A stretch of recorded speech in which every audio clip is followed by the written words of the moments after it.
السلام عليكم ورحمة الله وبركاته. طبعا كلنا حاسين بالحر والولعة وجهنم الحمراء اللي احنا فيها دي، اللهم اجرنا من النار. وكلنا عارفين السبب انه موجة حارة جاية من القارة المهلبية اللي مش عارف. بصوا الكلام ده كله صح، الكلام بتاع الارصاد المناخية ده بيبقى كله صح، ما عنديش اي اعتراض عليه. بس احنا يعني هو ما كانش فيه مناخ في من 20 سنه مثلا، ما كانش فيه طبعا في ارتفاع درجه حراره الارض وذوبان القطب، كل الكلام ده ما عنديش اعتراض عليه، ما عنديش مانع يعني.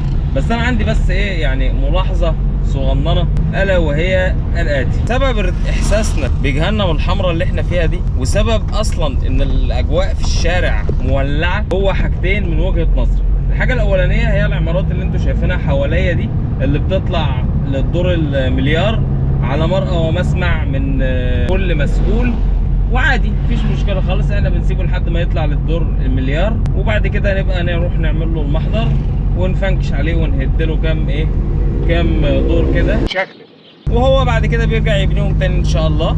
مش محتاجه حاجه يعني، وتبقى خرسانه، يعني هذا الكم المهول من الخرسانه سبب اساسي في جهنم اللي احنا فيها. السبب التاني بقى التشجير.